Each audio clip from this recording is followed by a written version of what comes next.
there. I'm Emily. And I'm Kayla. And we just want to talk movies.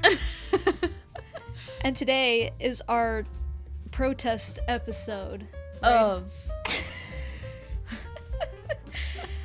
We are not discussing the newest Godzilla, what is it? Godzilla times Kong?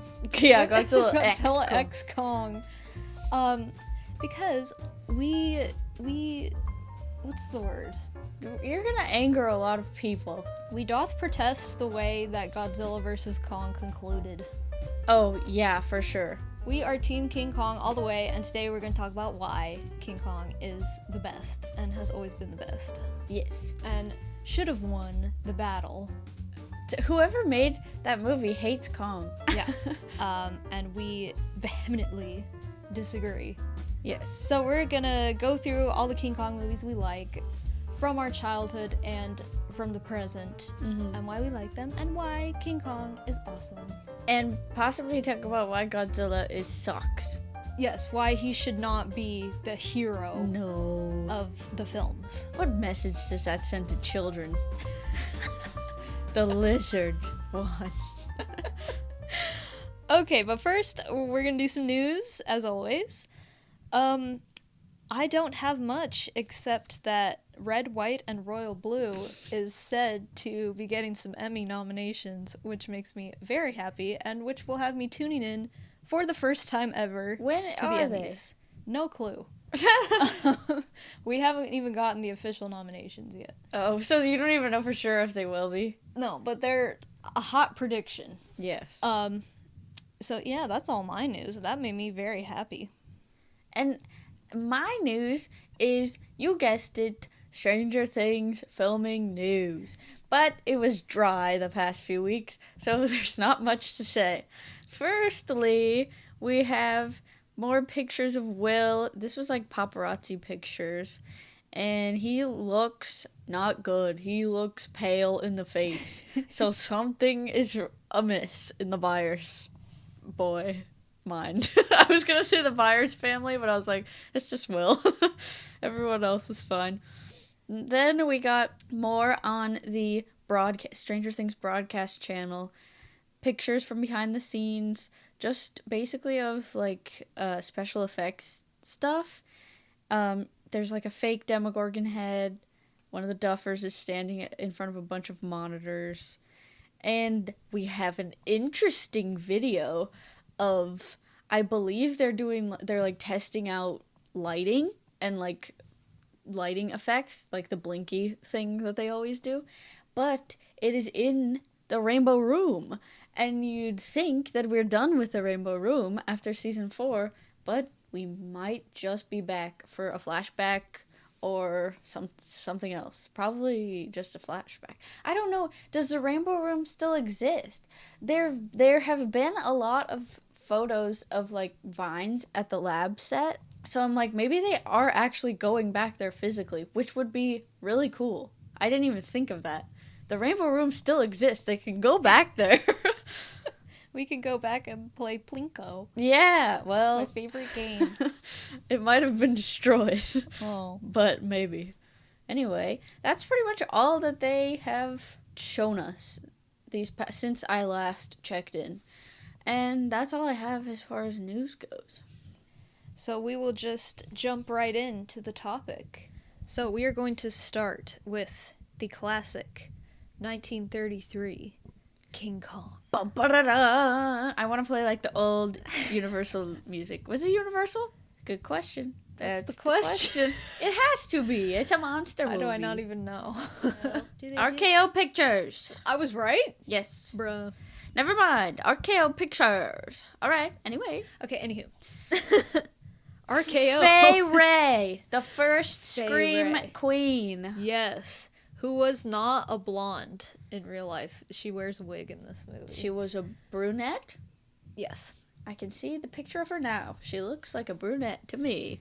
Yes, the first Scream Queen. Talkies were still pretty new when this came out. So her screaming nonstop was like, everyone was going crazy. There's so much noise. She's in a lot of, like, low budget horror movies as well from this time, like Mystery of the Wax Museum, Dr. X, and so on. And so on. I love Faye, right? Anywho, this movie, as far as effects, as far as just the scale, the craziness, the hype around it, was pretty much the first of its kind. It was the first time a monster movie was this big, that everyone was talking about it and everyone had to go and see it. And this came out in the Great Depression era. So people, money was tight for pretty much everyone, but still, they were seated, they were sat. Yes, butts were in the seats. Did King Kong single-handedly save the world economy? It got money being traded again.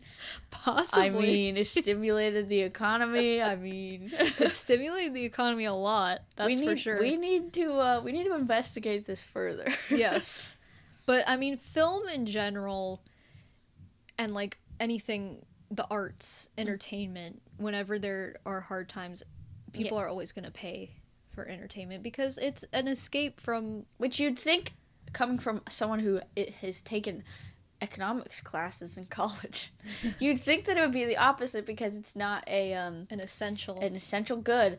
But it is, isn't it? Yes, in a much more real sense, it is an essential good.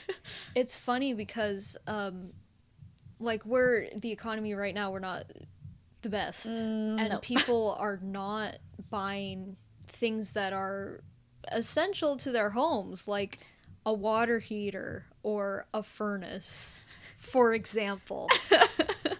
But as far as movies,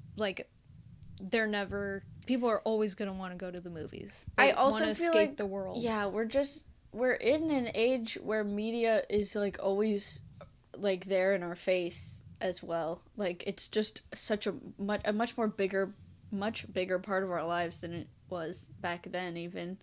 So yeah, but it's inevitable that it's not gonna die anytime soon. Yeah, people are always gonna want to be entertained. They always want to escape the world, and even back then that was true, because times were tough. We've been through so many weird economies, and the Great Depression especially, when films were still pretty new, as far as them being a big, huge thing in the mainstream. But people still were they knew that it was something special that could make them feel good for a couple hours. Yeah. So they're I'll spend my money on it. Yep. And this movie is just, it's such a fun idea. It's an island full of monsters that are after you and trying to eat you. And this huge, gigantic ape, which at first is the most horrifying thing ever, but the movie pretty quickly humanizes him. Yeah, and we have sympathy with him. And he's a little bit silly too. Yeah, it's so funny. You see a scene his fight with the T-Rex. Yeah. And at the time, that fight was super the epic. most intense thing. It was Godzilla vs Kong. Yes. That was the original. They're going at it like boxers, essentially, and the special effects... they're good for that time, for sure. Yeah. They still hold up in a sense today. They do. Because they... you know that they're fake, but they're you can look at them and be wow, that's impressive. Yeah, you're not sitting there completely taken out of it, this is so fake looking, it's obviously and corny. It's no, you can get into it, how did they make it look like this? These are real models in front of the camera that they was it stop motion? Yes. That's cool. So second by second, they had to work. Physical labor went into this. It's amazing. But then, yeah, you see something as intense as that, and then after he rips the jaw open of this T-Rex after he, like, is kind of playing with it a little. Yeah, like a little kid. He's playing with, like, it's a really loose jaw. He's just fiddling with He's it. kind of like, oh, this is like, cool. Oh, what did I do here? It's so cute. He's so curious. Yeah. He's Curious He's George. Curious George. He's big Curious George. Curious Kong. And, like, you see, like, tiny things like him picking the flower for Anne when she's, like, trying to crawl away and gets attacked by that lizard thing.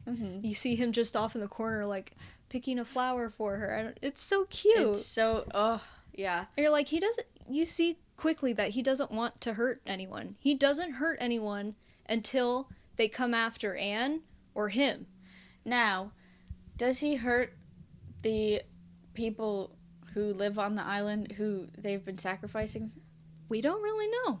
It's unclear. All we see is they have the big wall, and they're afraid of him, and they are sacrificing people, because why? Is it because he did something to them, or is it because they just saw him and are like, whoa, we don't want to mess with that. We want to, let's keep giving him people so he doesn't mess with us. But maybe he doesn't eat them, and maybe they are really just killing off their own people because they get lost in the woods and have to fend for themselves. Or, like, as we saw, yeah, maybe he takes them and is like, I don't really know what to do with you. And then they're freaking out and running away and then get killed by the T-Rex, the snake. Yeah. We see so many other things that are way more predatory on the island. Yeah. So that is very interesting. And Which carries on throughout all of his movies. Yeah. Which is very important, and another thing we will get into later. But this was a common theme with horror movies from this time period, whether it's Frankenstein, Phantom of the Opera, or a little bit later on, Creature from the Black Lagoon. Yeah, that's what I was thinking. It reminds me of Creature from the Black Lagoon. Yeah, there's always sympathy. It's never, not often the monster's fault. Funny enough, in horror movies from this time period, whenever there's, like, a truly evil villain, it's a human. Or someone who looks human, like Dracula. Usually, like, a man. Yes. A man who wants to, like, colonize people, take advantage of the natural landscape. Just says a lot about society. And even, you know, obviously this from the 30s, so there's a lot of stuff in it that's, like, not exactly PC for nowadays. It's still interesting to see just how progressive they were with that thinking. Yeah, there's elements of it that I'm like, okay, they're making points here, but also just, like, the concept of she is a white woman, and so she's, like, so pure, and he's in awe, and she cannot be killed, and of course he's in love with her. Like, it definitely plays into some very harmful stereotypes that were very prevalent in film at the time. And it doesn't, I mean, you can take it any way, obviously. Like, there's definitely those elements there. And, like, the fear, the music, the, like, atmosphere that they create around the native people. Like, you're supposed to be afraid of them when they're just, like, they're living their lives. Yeah.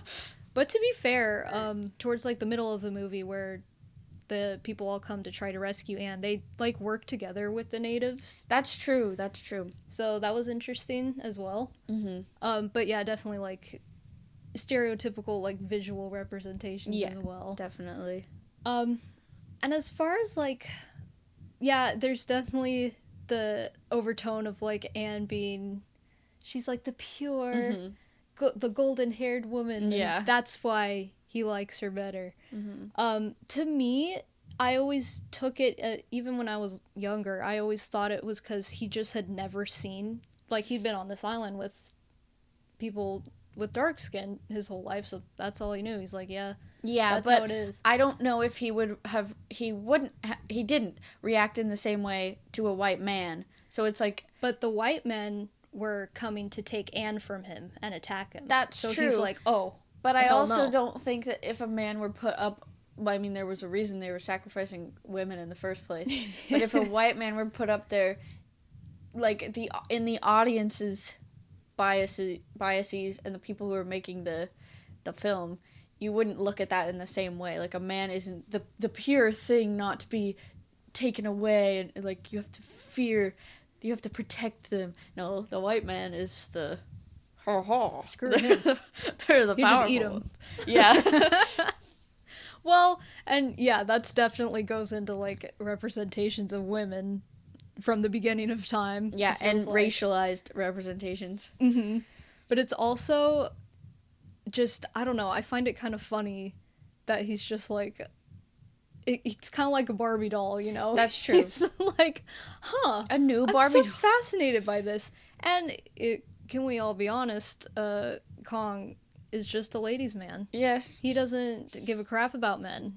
He wants to No, fling them away. He he wants to doesn't eat like them. He doesn't men. care. But the ladies, he's like, He's a girl's there girl. you go. But then there's only one woman for his heart, as we Yes. see. Because any other woman he sees, he's like, Yeah, Later. that's true. Yeah, even the other white woman. So that's a point. Like, it didn't have. You could say it could have been any white woman, but maybe not. I don't think so. I mean, it could have been, but since it was her to begin with, yeah. The first one he saw, he's like, whoa. yeah. And then anyone else just doesn't compare. It's first love, you know. Oh. But one last thing I wanted to mention about this movie, since we're on this topic, is the person who made, like, the last draft, essentially, of the script is a woman named Ruth Rose, who was the wife of the writer or the director or someone big involved in this movie. So when she went over and redid the script, she put a lot of her own experiences as a woman who went on journeys like this with men.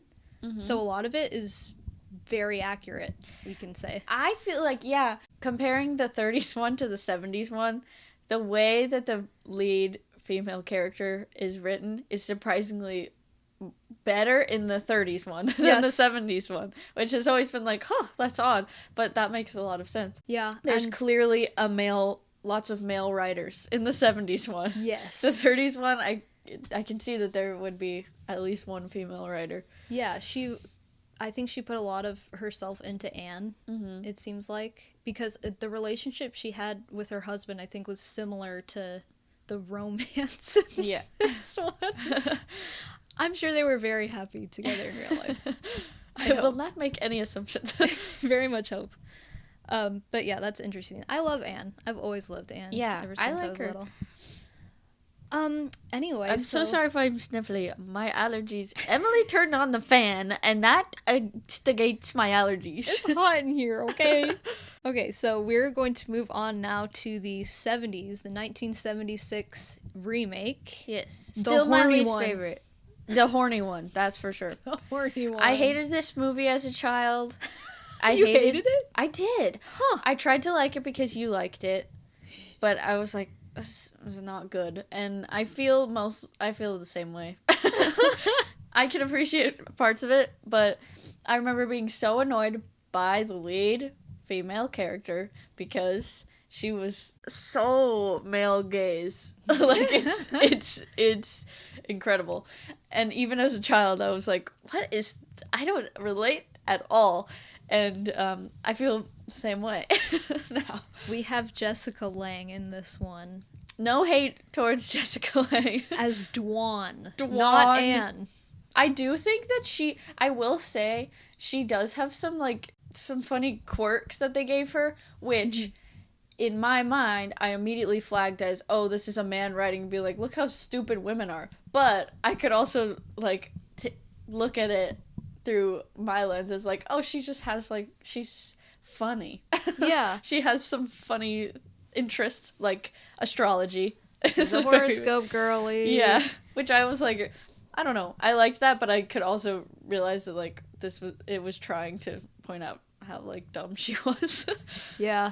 There's definitely it's a 70s movie. Yeah. Very much. Very, yeah. It almost feels like a porn parody at some Yeah. point. That's the way that she's written. She's like, like, ugh. There's some interesting choices. Yeah. But I have a soft spot for this one because this is the first King Kong movie I ever saw. And I had no idea like what I was getting into. I just started watching this movie that I probably wasn't supposed to. I was like, what's going on? Who's this girl? Of course, I was immediately obsessed with the girl. Yep. I was obsessed with the girl in any movie. I'm like, ooh. That's why I think there was a lot of writing for me when I watched a movie on the girl characters, because I was like, I have to like the girl characters, because if I like them, I'm gonna worship them. If I don't, I just hate the whole movie. Yeah. So that's what happened with this movie. Yep. What still saves this one for me is the practical effects are really good. I really like the lighting in this one. Yes. The lighting on the suit of Kong looks really good. Yeah. They have like the smoke a lot of the times on the Yeah. island, and they have a lot of red around him a lot, which brings He's got, out like his red eyes sometimes. Yeah. Which I think is cool. He's not as sympathetic, Kong, in this one. But I would say that of every character. Yeah, he falls in with like the rest of them. Yeah. But it is interesting in this one. This is the first movie where the female character, it's not Anne in this one. I want to say Anne, but the Anne character, she's Anne. She is sympathetic towards him. She's afraid of him at first, but then she grows to have sympathy for him, and she tries to stop him from being killed. That's the first not time. true in the 30s one. That's No. right. She's afraid of him the whole time. I forget that. Yeah, she just wants to get away from him the whole time, which is what makes that movie so tragic, because you see him it especially shows that he's a sweet guy, but she never. She's just ain't into it, and eventually he's like, all right, well, yeah, I'm just gonna jump off the building. Oh God, it's such a sad story. But yeah, this one, we have her and her male love interest who are trying to protect Kong, which is interesting. I like that, which carries over into the next reboot. Very much so. Yeah, but yeah, I liked that aspect of it for sure. And that certainly humanizes the Anne character more than she has been through the rest of the movie. Definitely. This one gets pretty bloody, which is fun. Oh my God, the ending is awful. I hated it. I don't want to see that. Yeah, it's still a very sad ending. And I remember seeing that ending for the first time when I was little and just being like, oh, yeah. God, yeah. I don't want to watch this. But you get a great scene as well. What sucks is there's not really any creatures on the island. Yeah, there's just one snake. You get a great scene where he rips the snake in half, almost. It looks so cool. And like, again, the practical goop. Yeah. When that snake like comes out of the shadows, it just looks so fun. It feels like I'm on a theme park ride. Yeah. And then that thing comes out. That's what I feel like Skull Island as a whole like feels like a theme park. Yeah. Especially in the first two, the 30s one and the 70s one. Definitely. So that's really good. For some reason, they changed. It's not a movie crew anymore. It's an oil company. I remember when I was little just being like, why did they do this? This is so boring. Yeah. I want to hear about the movie crew. I don't know why they did it. It makes it even more revealing how awful they are, because they're so blatantly trying to take advantage of the people who already live on the island. But it also doesn't fit in with the rest of the story, because then all of a sudden he's like, well, I don't need the oil. I need the ape. And I'm going to bring him back and make everybody want to buy gas. Because I have a huge ape. Yeah, that didn't really work well. It just like, kind of fell apart. I see what they were trying to do, but I don't know. I think they needed some more rewrites on that. Yeah, it was odd.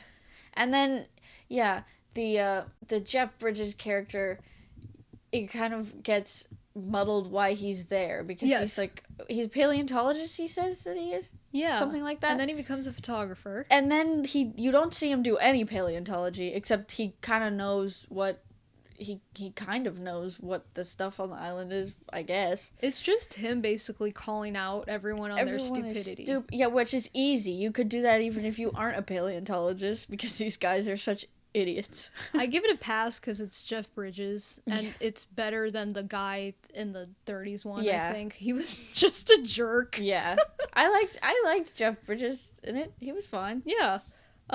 But yeah, just kind of, I think that's the main thing with this movie. It feels like it needed some more rewrites. Yeah. That a lot of stuff was kind of outlined. They're like, we'll figure it out later, but then they never did. Yeah.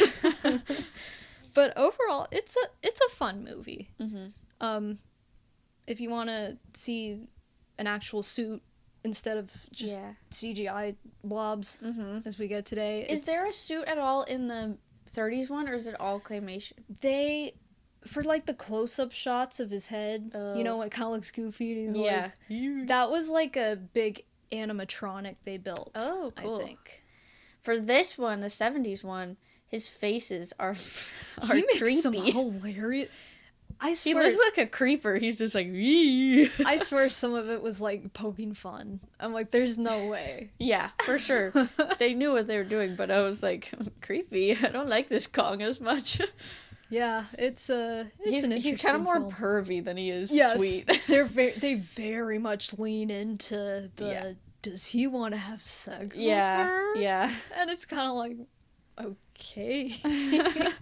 We don't need this. 70s and the sex. Mm-hmm. I can't get away from it. Yeah. The guy who plays the scumbag of all scumbags in this one. The guy with the mustache. I don't know the actor. Well, he gave us such an interesting performance, which I enjoyed. Was going for it. Yeah, I enjoyed it. His villain performance. You need to go over the top with something like that. Yeah, every line he like pronounced it in such a villainous way. Like, do you think he's the villain? I think he might be. Do you think he's bad? He might be bad. Yeah. So it's a fun one. It's definitely my least favorite out of the ones I like, but I think it's better than a lot of other ones that I'm not even going to talk about today. I haven't watched a lot of the ones that you're referring to, so I wouldn't know. We're not going to talk about King Kong Lives, mostly because it's been like years since I've seen it, and I was bored out of my mind with it, and I don't want to talk about it. All right. And there's an original Godzilla vs. Kong, correct? Yes. Which I've not seen. We'll get to that in a bit. Okay. Yes. But for now, we are going to move on to the Peter Jackson remake. Ooh, this one's definitely up there. I would say I have two that are tied for my favorite, and this is one of them. Yes. This was just insanely epic. I mean, it's like 4 hours long. He's almost fresh off Lord of the Rings. Well, not fresh.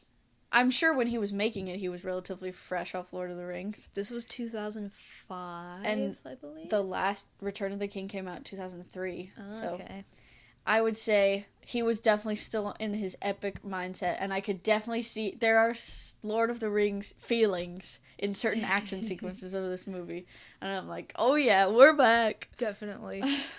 What's cool about this one is it goes back to basics of the story. It's the same. We got the movie crew. It takes place in the 30s as well, so that was really interesting.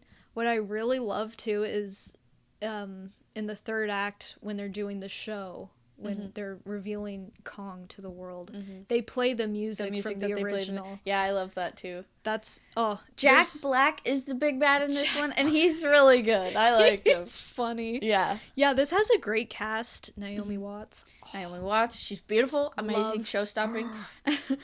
Jack her. Black, Adrian Brody. He's pretty good in He's this. a great love interest in this one. This is my favorite Yes. of the love interest for sure. He's actually nice. He actually has a bit of a character. So he has some flaws. There are some moments where I'm like, dude, but overall he's the best one. Yeah, I like Adrian Brody. Yeah, I still haven't seen what's that movie? The Pianist. The Penis. Yeah, The Penis. I haven't either.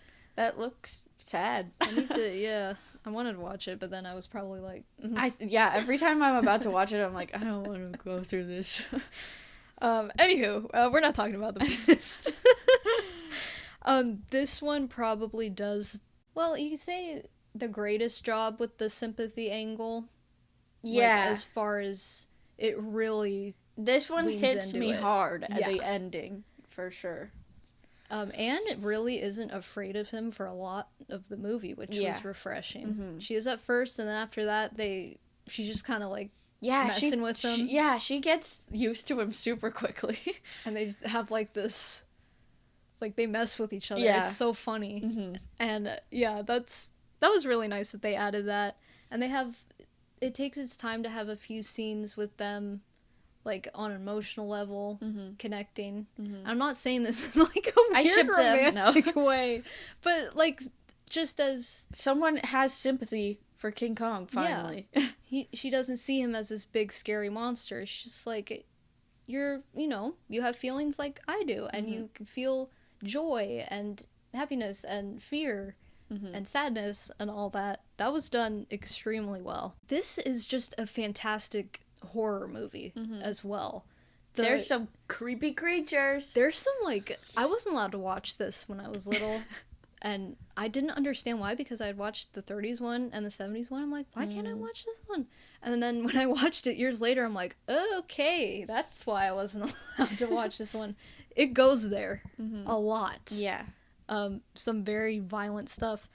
What's very cool is the scene when the guys get thrown off the log and they go down into the ravine. In the original 1933 movie, there was supposed to be an extended scene where once they all fell down there, these huge spiders came out and ate them. And there's like controversy on why this wasn't in it or if it even got filmed. But allegedly people were like, that's too violent. But in this movie, Peter Jackson put that in. You can tell that he knew his stuff. Like he liked this story. That he's a fan. Yeah. Which is really nice. And same with Lord of the Rings. Like, yeah. He really puts his all into when he really cares about something. He'll make these 4-hour epics. But what's also cool is he shot like a version of the spider scene as if it were in the 30s movie. So it's like in black and white. It uses like the same effects, and he made like this little thing. Like, here's what it looks like. That's so cool. That's really, really cool. I know love that. But yeah, it's just nice to see a horror movie get this kind of attention, this kind of budget, this kind of praise. Very epic. Yeah, because horror usually, smaller, gets kind of shoved aside. Like, gets the shaft. We don't care about you. You suck. Get out of here. But King Kong is always. Yeah. I guess a lot of people don't consider it a horror movie. It definitely is. I mean, especially if you watch this one. Yeah, I would 100% say that. I really love this one a lot. It's very long, but I think it's worth it. I like the scene where they're on the ice skating, and then he slides on his butt, and he's like, "Whoa, it's slippery." Yeah, you get a little bit of him like exploring New York and being like, "Huh." And he's not like totally out of his element. He's finding certain things that he's like, "Oh, I like it." He's not just murdering everyone for no reason. Oh God. Although that is very cool in the other two movies, especially with the models and everything, so the CG in this one, I think for the most part, is pretty good. There are some stuff that I'm just kind of like, like with the spider bug things especially. I'm like, I kind of wish this was practical. It would look cooler. This is a lot of heavy CG. Very heavy CG. Thankfully, a lot of it looks pretty good though. I feel like this era of CG was pretty good. I know, because same with sorry to keep bringing up Lord of the Rings, but the effects in Lord of the Rings are they hold up so well, and I'm like, how? And then you look at a Marvel film today and you're like, huh? Better than stuff that came out last week. Yeah. Which is insane. Like Deadman's Chest, Davy Jones. Yeah. Oh my God. Looks fantastic. Yeah, a lot of people use that as an example. It looks way better than a lot of stuff today. It's crazy that they were able to do that. Yeah, so if we can get CG back to that era, then I might be, like, less hostile towards it. Because even when it's goofy, I mean, this might just be nostalgia. This is definitely just nostalgia. But even when certain things are goofy, I'm like, I don't mind. But it's also because it's few and far between. Even when it is goofy, I don't know. It's just, I don't know what happened to us as a society. Hollywood. I know, they're just cheap and fast, I guess. Yes, and we'll get more into that when we talk about the newer movies as well. Yeah. But for now, we are going to move on to Skull Island. Ooh, this is my other favorite. This was so good. This took it's not the same story as before, but there are elements of it. Mm-hmm. You see him sort of find sympathy for the girl and sort of like have attachment with her. But it's also just like, we're just going on an adventure in the jungle. Yes, it feels like a classic adventure movie. Yeah, and it's set in the 70s, right after Nam. Yeah, Vietnam. cool setting, and yeah, the setup is super cool. They expand on the lore a lot of Skull Island. Yes, which is cool. Slightly more sympathetic look at the natives. Yes, they at least have more of a voice, and like they take advice from them. They're not immediately like, oh, you guys are scary and bad. Yeah, so like they're not meant to be the scary part of the movie. This, it feels like a classic creature feature too, especially with the cast. Yeah, like you have such a big cast in this, which is super fun. We got Tom Hiddleston, Brie Larson, we have Samuel L. Jackson, you got two of the people from Straight Outta Compton. Pretty cool. Who else? I feel like there's other people. John C. Reilly. Oh yes, of course, he's great in this.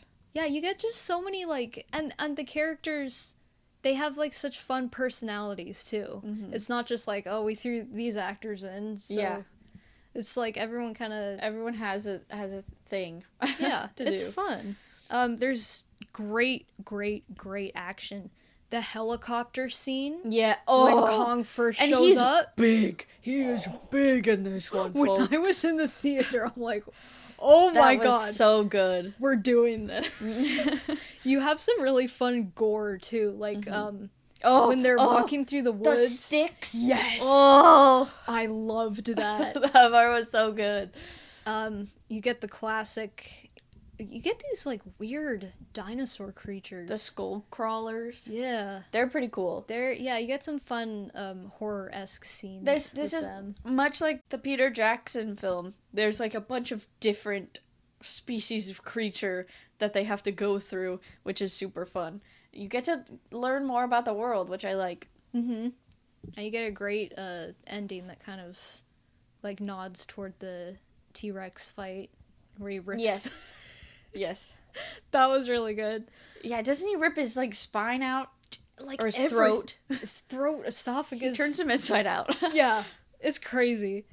And the CG in this is good. I think it's really good. Yeah, it's definitely... Kong looks great in this He one. looks really good. I think Kong looks great in Godzilla vs. Kong too.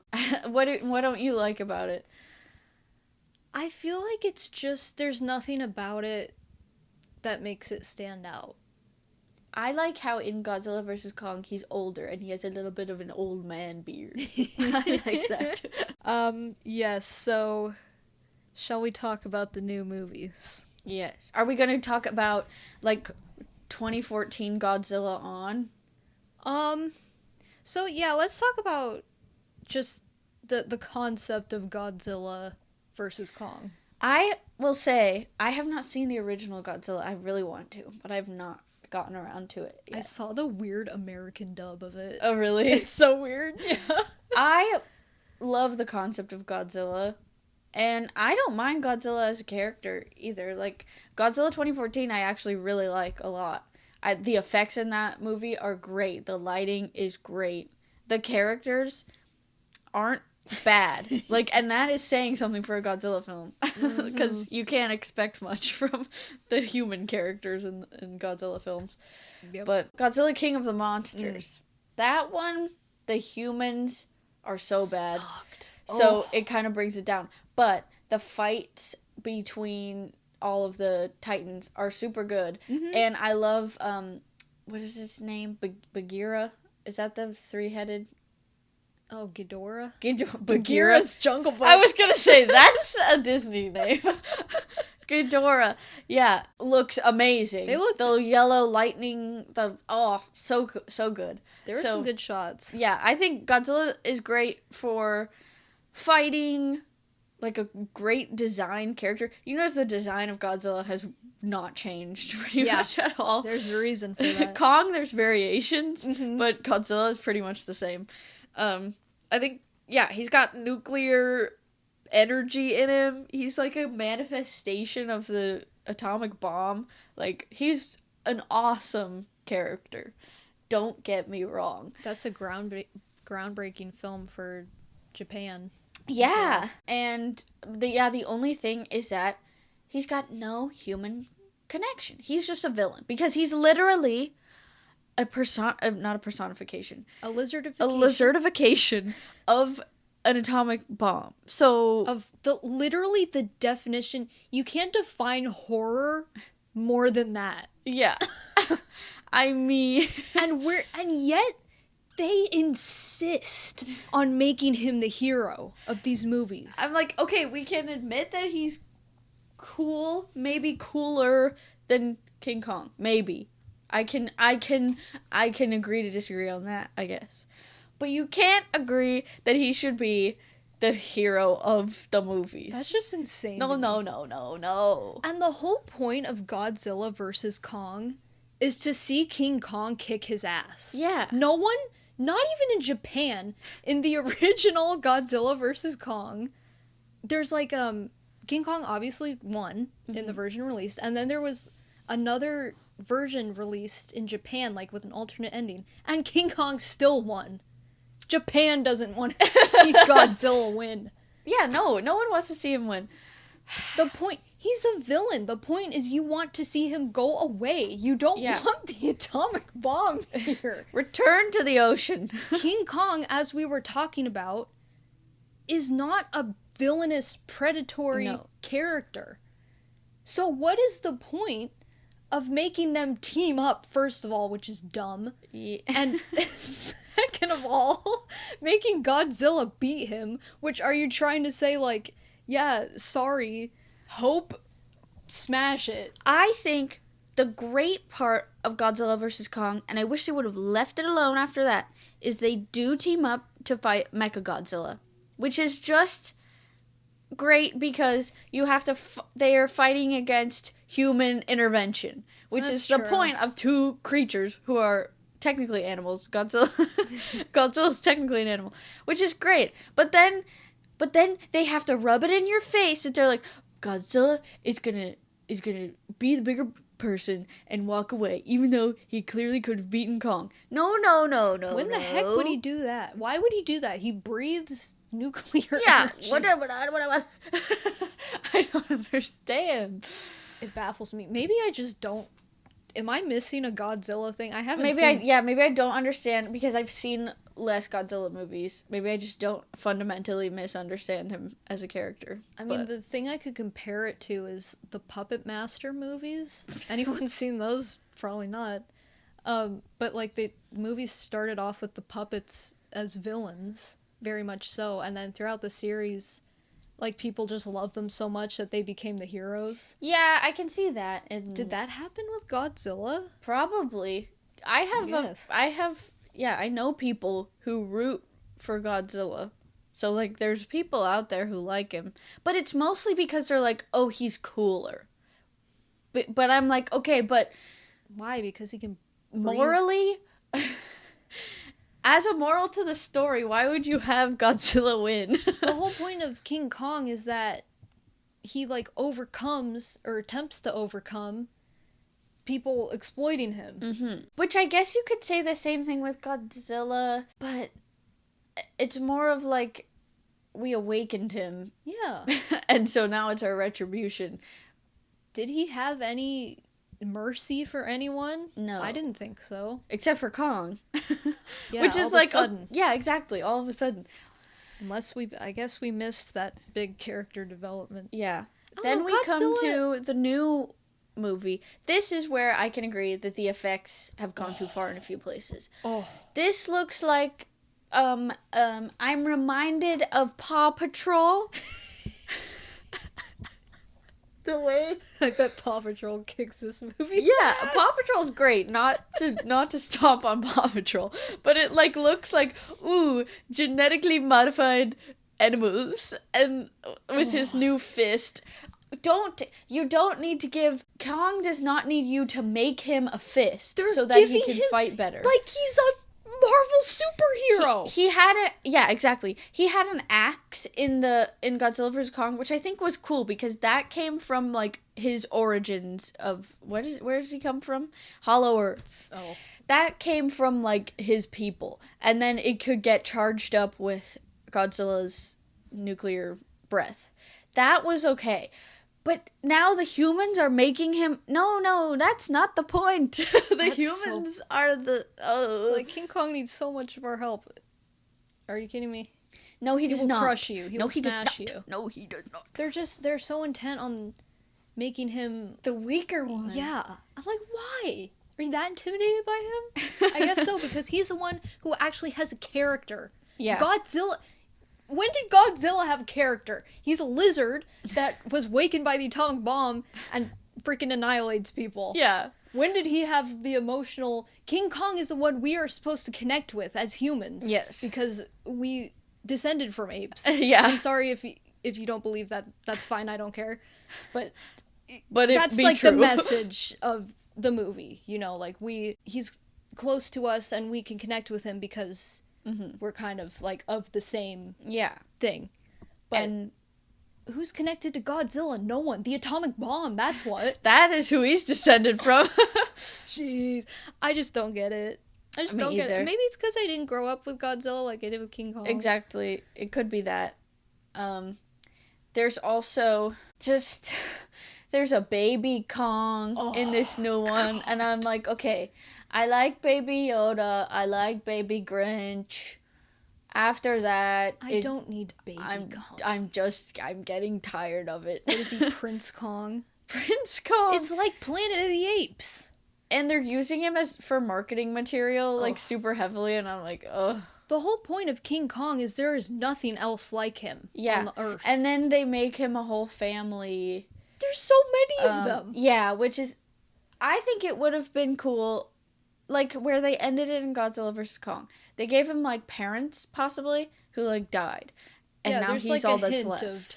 That is cool, because, like, he came from somewhere. Mm-hmm. But now he has, like, an army. Like, Planet of the Apes. Yeah. I'm like, this is not Planet of the Apes. That's coming out later. Yeah. It's not May yet. Jeez. Oh. All this being said, we have not seen the film. So, we'll see it. We can't have the full authority to say whether it's bad or not, but it looks pretty bad. Yeah, it looks like a Marvel movie. And when they're, like, running together, I'm like, what that's is the this? Worst. You guys aren't superheroes. Stop. I was waiting for the Avengers music to start playing. Ugh. Stop. It's not... I mean, a lot of people, they love this stuff, and that's totally The cool. audience score is high. Yeah. So that's... I don't think anyone is, like... stupid or anything for enjoying it. Mm-hmm. I mean, I love the movie Frankenhooker, like, genuinely. So I don't have I like a lot of stupid stuff. Yeah. And we just like to be over the top because it's fun. But in all seriousness, it's not for me. I'm not into it.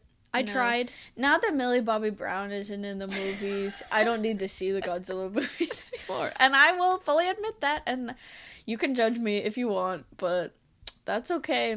Because I'll admit that that's my only motivation for seeing Godzilla.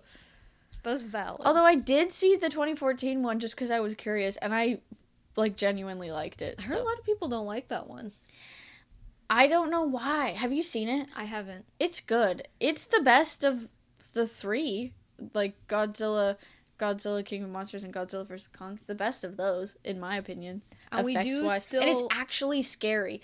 you don't see Godzilla until the end. That's what I heard. That's why people didn't like it, I heard. I mean, maybe because the point of a Godzilla movie is seeing Godzilla, but I don't know. I feel like it made him so menacing, and he was like in dark lighting for most of it. Mm-hmm. I don't know. It was cool. I enjoyed it, and the humans weren't insufferable. There were good. There were okay human stories. I definitely want to check it out one day. And we've heard amazing things, obviously, about Godzilla -1. Yeah, we've got to see that one. That's on our list for sure. Mm-hmm.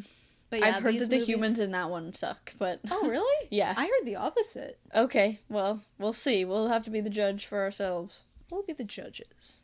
We'll tell everyone exactly what's up. Mm-hmm. We're the experts on Godzilla after all. Yes. I also heard that people didn't like the 2014 Godzilla, but also recently a lot of people are saying that it's really good. So yeah, that's true, because a lot of people they're not liking these new movies, so I think they're going back and like, well I don't know, because a lot of people love the new movies too. So yeah, I think it depends on like what you're going in for. I think a lot of people are fine with the story and characters being whatever. They just want the monster battles. Which is why I understand why people wouldn't like 2014, because they were like, okay, where's all the monsters? Yeah. And don't get me wrong, I get that. I mean, I go into slasher movies because I want to see Oscar performances. No, I want to see people getting sliced up. Yeah. Like, yeah. You can just want mindless entertainment sometimes, you know? But you love a horror movie that doesn't show the villain overtly to a point where it makes it not scary anymore. It depends on the movie, though. It depends what I'm going in for. Because, like, if I go into a Nightmare on Elm Street movie... Oh, well, yeah. I want to see Freddy, like... That's true. But I don't know. They do show Godzilla a lot in that movie. They just, like, wait for the right moments, in my opinion. So, I don't know. Then he fights... I'm so sorry. I can't remember what the villain is called who he fights in 2014. But he looks super cool, too. Mm. So, yeah. I just feel like the effects are super good in that movie. Well, maybe we'll have, like, a Godzilla night. And we'll watch that and -1. Yeah. And then this new Marvel movie. Ooh, okay. Okay. We'll make an episode out of it. Mm-hmm. A sequel to this episode. Follow up. Mm-hmm. If everyone doesn't hate us already. If they're Godzilla fans out there, they're not fans of us anymore. They're not happy right now. As for the King Kong fans, we see stand you. with us. Yes. Team King Kong all the way. Yep. Every time. And, by the way, the original Godzilla vs. Kong, the effects, to me, are way better than how they look in this new movie. He shoves a tree down Godzilla's throat. That's pretty cool. You can't get better than two guys in rubber suits who can't see. Everything's so, like, bendy and floppy. Oh, that's a great, like, bad movie night, you know? Yeah, that's an entertaining one. So, we do have time then to talk about the last things that we watched, which were 2 horror movies. That were great. Oh my gosh, you guys. 2024 finally came through. With horror, specifically. So, we saw Late Night with the Devil yesterday, and today we just saw The First Omen. Not The First Omen, but it's called The First Omen. What is it? It's like The Sixth Omen or something. And they were both very well done, I thought. Yeah, I really enjoyed both of them. Late Night with the Devil is such a, like, interesting way to tell a story, and, like, I don't know, I just was sitting in the theater and I was like, wow, this doesn't feel like every other movie that I've seen. Mm-hmm. Something different for once. I was just having a lot of fun with it.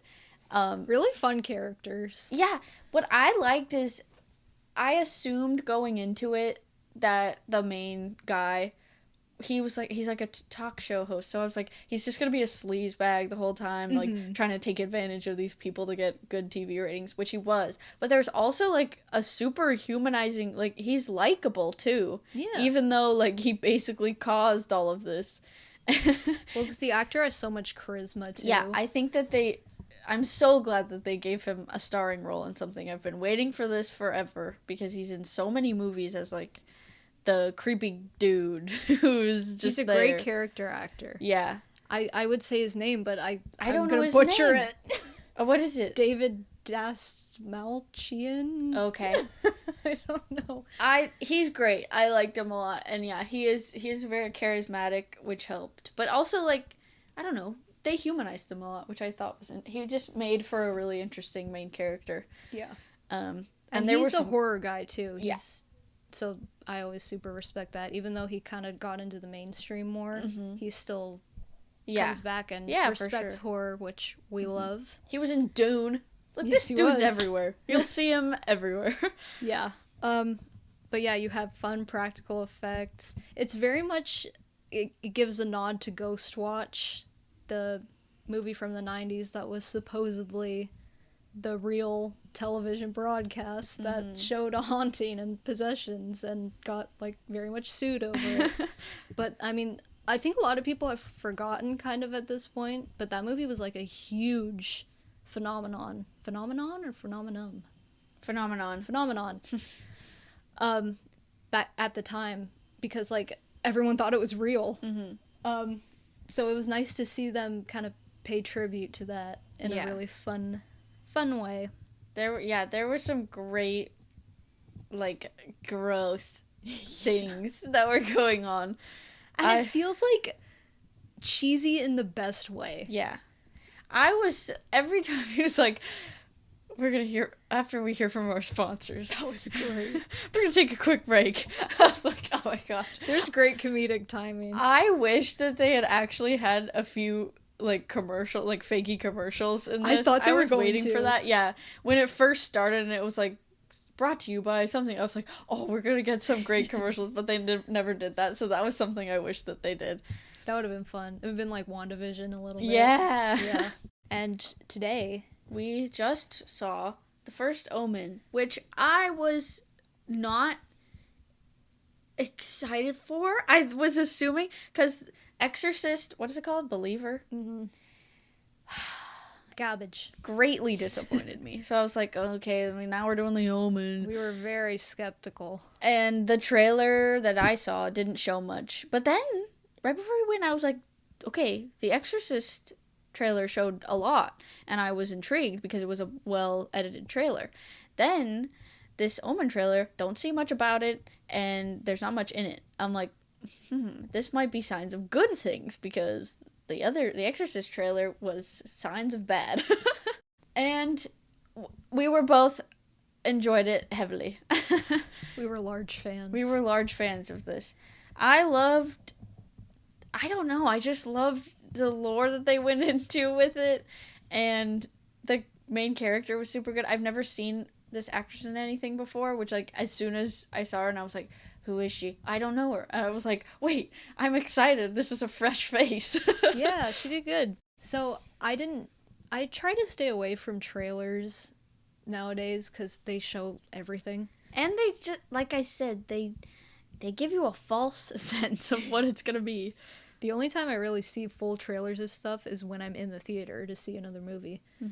But I never saw the full trailer of this. I only saw, like, the little teasers that they'd put on YouTube. Yeah, same. Before the video. I'm like, okay, well, I love the original Omen is one of my favorite horror movies ever. One of the best movies really good. Of the 70s. I think it's scarier than The Exorcist. I was always more creeped out by it. And so I was kind of like, I don't know. Like, I think I'll mess it up because I didn't like the sequels. The remake was fine. I'm, like, the only person who was okay with the remake. I haven't seen it all the way through. I would like to. I mostly just like it because it's Liev Schreiber and Julia Stiles. Yeah, I like them. Yeah. I just think that's such fascinating casting that I'm like, I kind of am into this. But yeah, I wasn't sure about this one at all. But I wanted a movie this year to be good, so I was really, really hopeful. Yeah. And they did a very good job with this, I thought. It's terrifying. There are moments where I was like, oh god, I don't want to see this. They put some weird, disturbing images and visuals, and then also just, like, thoughts of, like, what happened. It's intense. I wasn't expecting it to go where it did.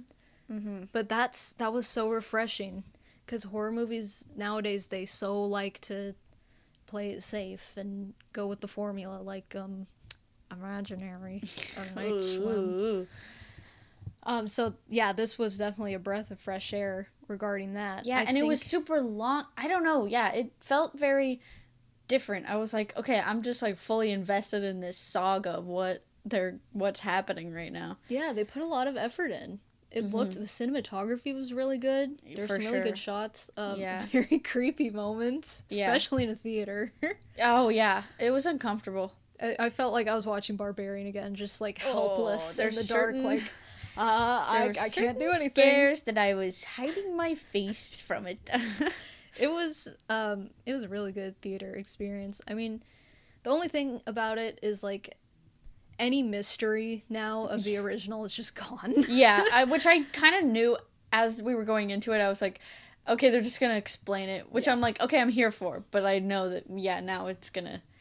And I like the explanation, but I also like just not knowing, because that's so much creepier in the original. But I don't feel like, I mean, this has such a different, tone and style that I feel I can still go back and watch the original and be like, yeah, for sure, it feels mysterious. Yeah, like a different timeline almost. I've never been bothered by that when it comes to prequels. It's like, if I don't like what they did, then I'll just ignore the movie and pretend it didn't happen. If I do like it, I can be like, I'll enjoy it as I watch this movie, and when I watch the original, I'll just enjoy the mystery of that. I agree. But it was very good. I was very, very pleased. And it seemed like they were setting up for a sequel, possibly, which I'm not completely angry about. I would love a revenge sequel. We need more Kill of Bill that style. main character. Yeah. Yeah, it was good. I liked the ending. There was something, like, with everything that they explained and what they were doing to get the Antichrist, there was something so unsettling of just, like, the lack of agency that the women had with their bodies. And, like, I was sitting there, like fully uncomfortable. Yes. It did something to me, for sure. It's like your worst nightmare, Yeah. Like, oof. And movies, you just don't see that anymore. And that was with the original too, had some really disturbing stuff. Yeah. Very, very dark. And so it definitely like goes hand in hand with that, which is really good. Yeah. A good choice. But yeah, that's what we watched last. And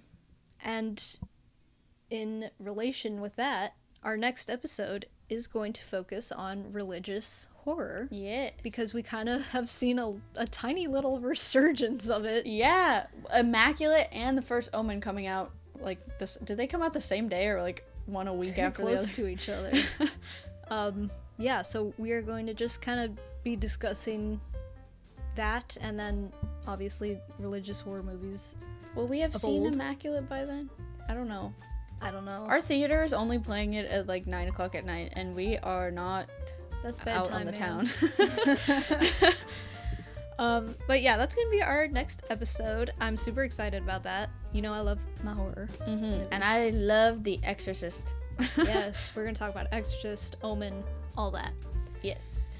So make sure to subscribe to our YouTube channel so you can stay up to date for when we post a new episode. You can follow us on Instagram, Facebook, and TikTok to get little clips of our shows, news, behind the scenes, all that stuff. We have a hilarious blooper video we just put up. It's super funny. We're, as you can tell, we're kind of insane and disorganized. Yes. But we are at We Just Want to Talk Movies on all of those.